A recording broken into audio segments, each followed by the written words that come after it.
Classes के online platform पर।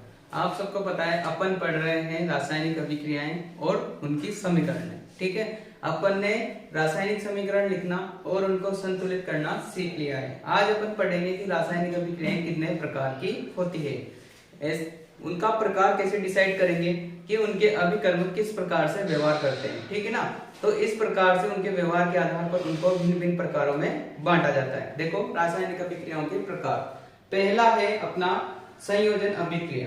कौन सा है? संयोजन अभिक्रिया। दूसरा है अपना वियोजन अभिक्रिया। तीसरा है विस्थापन अभिक्रिया। चौथा है द्विविस्थापन अभिक्रिया।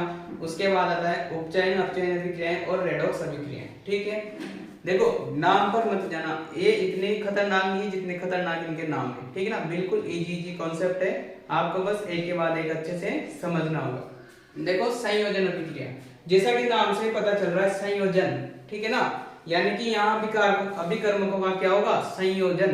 अब थोड़ी हिंदी आपकी स्ट्रांग होनी चाहिए। संयोजन यानी कि इनका क्या हो रहा है? योग हो रहा है। ठीक है ना, इसलिए इसको बोला जाता है योगात्मक अभिक्रिया भी इसको बोला जाता है। अब योग किनका होगा? अभिकर्मकों का होगा। जैसे कि मान लो अपने पास दो से अधिक अभिकर्मक है। ठीक है ना, दो से अधिक अभिकर्मक है, मैंने कितने ले लिए? दो ले लिए।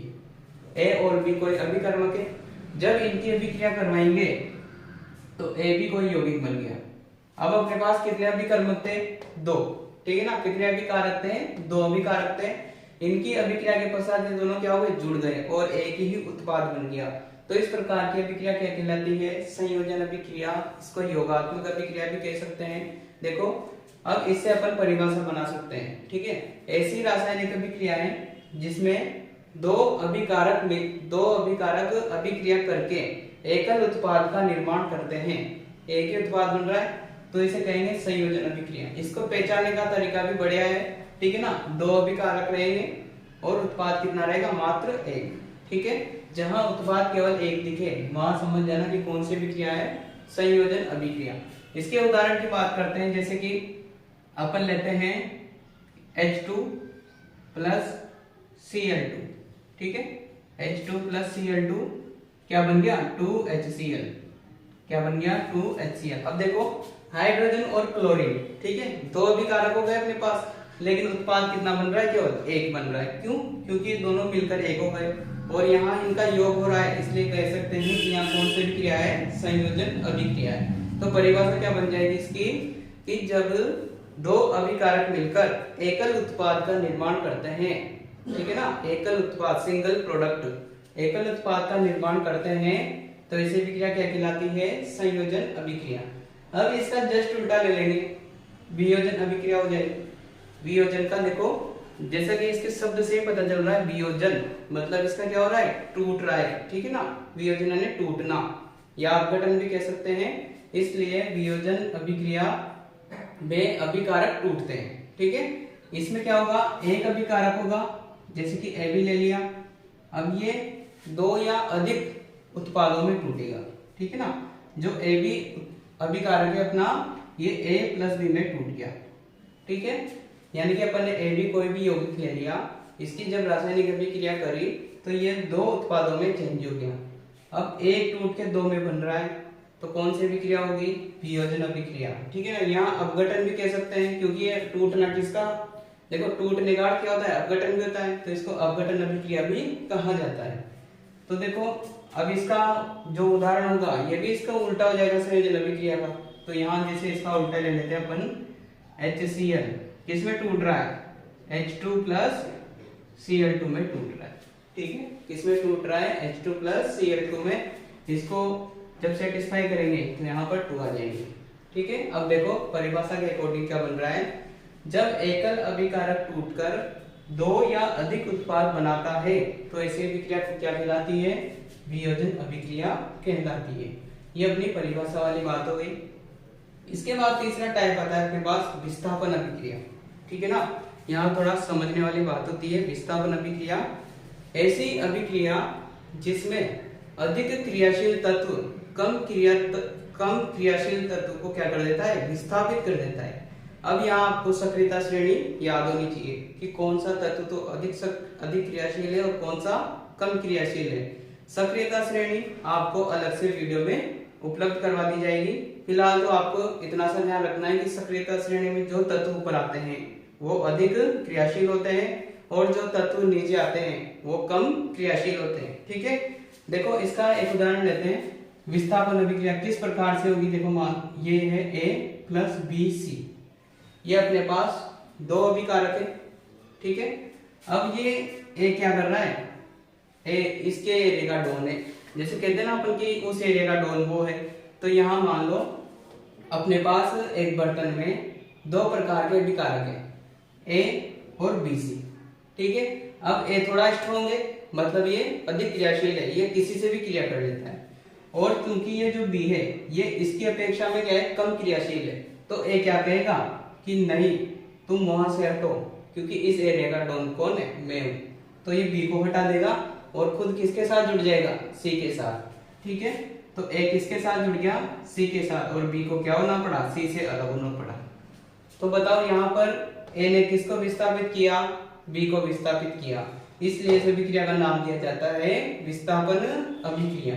अगर इसका उदाहरण लेंगे तो देखो जिंक प्लस कॉपर सल्फेट है अपने पास। क्या है? Zinc plus copper sulphate.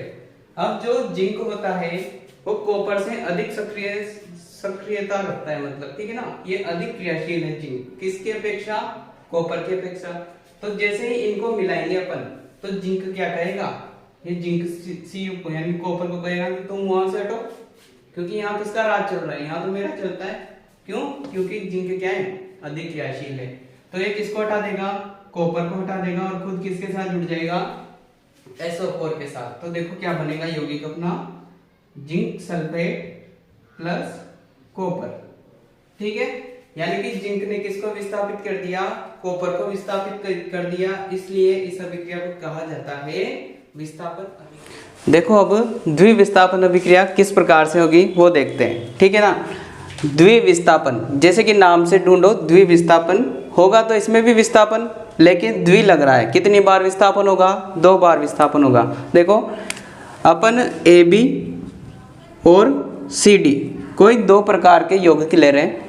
अब ये जो A है ये तो चला जाएगा C की जगह और C कहाँ जाएगा? A की जगह।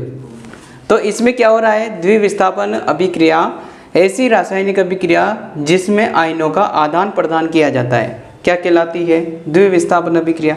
देखो एक बार विस्थापन ऐसे हो रहा है, दूसरी बार से कहाँ आ रहा है? यहाँ पर, यानी कि कितनी बार विस्थापन हुआ?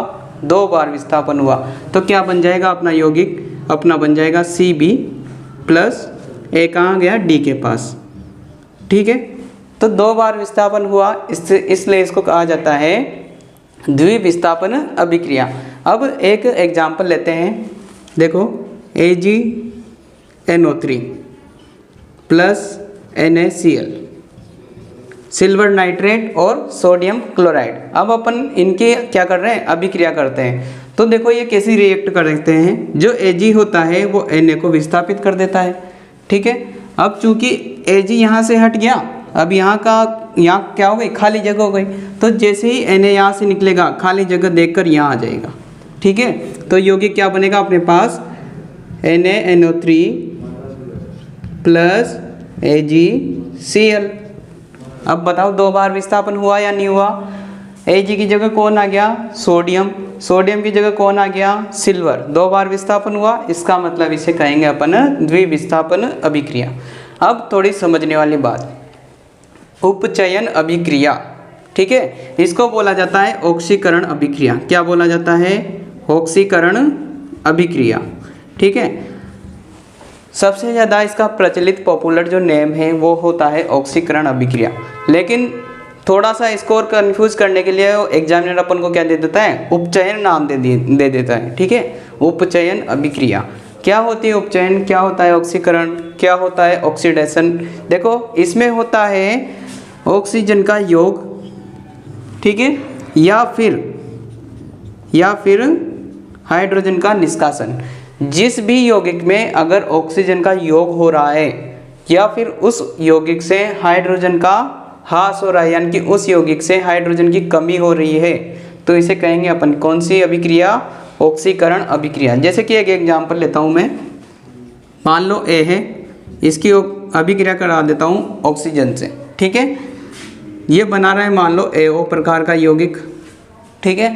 तो A के साथ क्या जुड़ रहा है, ऑक्सीजन जुड़ रहा है, यानी कि A का क्या हो रहा है यहाँ पर ऑक्सीकरण हो रहा है। साथ में मान लो AH प्रकार का कोई यौगिक है, जब इसकी अभिक्रिया करेंगे अपन तो मान लो A बन रहा है और H2 गैस बन रही है, ठीक है। अब एक H है, किसी यौगिक के साथ H जुड़ा हुआ है और अभिक्रिया करने पर ये हाइड्रोजन इससे हट रहा है, ठीक है ना। हाइड्रोजन हट गया, AH से क्या बन गया, A बन गया। तो किसकी कमी हुई, हाइड्रोजन की कमी हुई। तो हाइड्रोजन की कमी होना भी, हाइड्रोजन की कमी होना भी क्या है, ऑक्सीकरण, यानी कि A का क्या हो रहा है यहाँ पर ऑक्सीकरण हो रहा है। जैसे कि एक एग्जाम्पल ले लेते हैं, C को अभिक्रिया करते हैं अपन ऑक्सीजन के साथ, ये बनता है CO2, क्या बनता है CO2। अब देखो कार्बन अकेला था पहले, इसके साथ कौन जुड़ गया, ऑक्सीजन, क्या जुड़ गया, ऑक्सीजन। और अपन क्या जानते हैं कि ऑक्सीजन का जुड़ना क्या कहलाता है, ऑक्सीकरण। इसका मतलब क्या हुआ, कार्बन का क्या हुआ, ऑक्सीकरण हुआ है।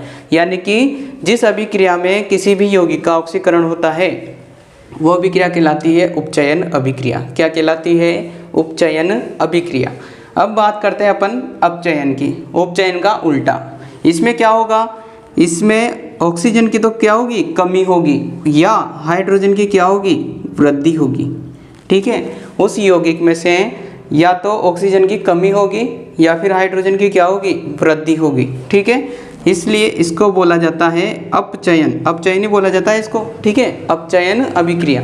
देखो मान लो यहाँ पर कोई यौगिक है AO, जब इसकी अभिक्रिया की जाती है तो A बन जाता है प्लस ऑक्सीजन गैस बन जाती है, ठीक है। ये ऐसे ही लिख रहा हूँ मैं, A की जगह कोई सा भी यौगिक हो सकता है, केवल समझाने के लिए लिख सकते हैं ऐसा, ठीक है। A के साथ पहले क्या है, ऑक्सीजन।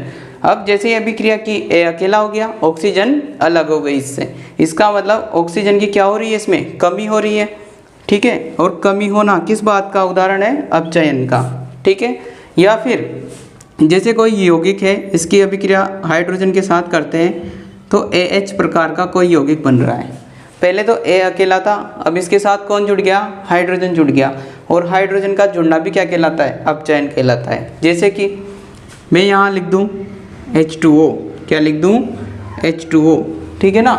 अब इसमें मैंने विद्युत धारा प्रवाहित कर दी और ये बदल गया अपने H2 + O2 में, ठीक है।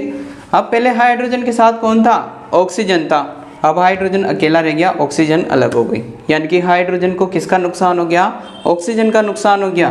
तो और ऑक्सीजन का नुकसान होना क्या कहलाता है, अपचयन कहलाता है। क्या कहलाता है, अपचयन कहलाता है, ठीक है। अब देखो बात करते हैं अपन रेडॉक्स अभिक्रिया की। रेडॉक्स अभिक्रिया, इसको कहा जाता है उपचयन अभिक्रिया।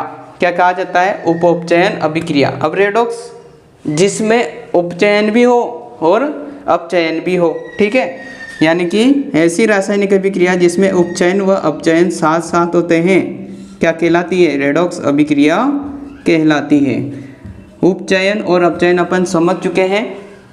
उपचयन में ऑक्सीजन का योग होता है या फिर हाइड्रोजन की कमी होती है, और अपचयन में या तो ऑक्सीजन की कमी होगी या फिर हाइड्रोजन की क्या होगी, वृद्धि होगी, ठीक है ना।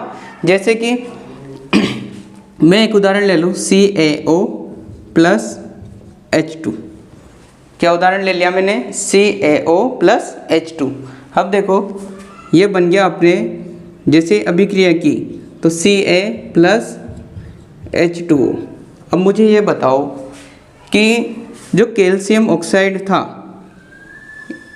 इससे क्या बना, कैल्शियम बन गया, और जो हाइड्रोजन था उसका क्या बन गया, जल बन गया। तो यहाँ कैल्शियम का तो क्या हो रहा है और हाइड्रोजन का क्या हो रहा है। देखो कैल्शियम के साथ पहले क्या था, ऑक्सीजन, अब क्या बन गया, केवल कैल्शियम। कैल्शियम के साथ जो ऑक्सीजन था वो निकल गया, यानी कि कैल्शियम के साथ क्या हुई, ऑक्सीजन की कमी। और ऑक्सीजन की कमी होना किस बात का संकेत है, अपचयन अभिक्रिया का, ठीक है। तो कैल्शियम के साथ क्या हो रहा है, अपचयन हो रहा है। क्या हो रहा है, अपचयन हो रहा है। और यहाँ हाइड्रोजन अकेला था, इधर जाते ही हाइड्रोजन के साथ क्या जुड़ गई, ऑक्सीजन जुड़ गई। और ऑक्सीजन जुड़ना किस बात का संकेत है, कि इसका उपचयन हो रहा है, ठीक है, उपचयन हो रहा है, यानी कि ऑक्सीकरण हो रहा है। तो एक ही अभिक्रिया में अपन को क्या क्या मिल गए, अपचयन भी मिल गया उपचयन भी मिल गया। ठीक है ना, एक ही अभिक्रिया में दोनों हो रही है तो इसका मतलब वो अभिक्रिया कौन सी है, रेडॉक्स अभिक्रिया है। कौन सी है, रेडॉक्स अभिक्रिया। तो अपने ये थे रासायनिक अभिक्रियाओं के प्रकार। कितने प्रकार पढ़े अपन ने, संयोजन, वियोजन, विस्थापन, द्विविस्थापन, उपचयन, अपचयन और रेडॉक्स अभिक्रिया। ठीक है, आई होप आपको सबको समझ में आया होगा। फिर भी अगर आपको कोई डाउट है तो आप कमेंट बॉक्स में जरूर बताएं। Thank you.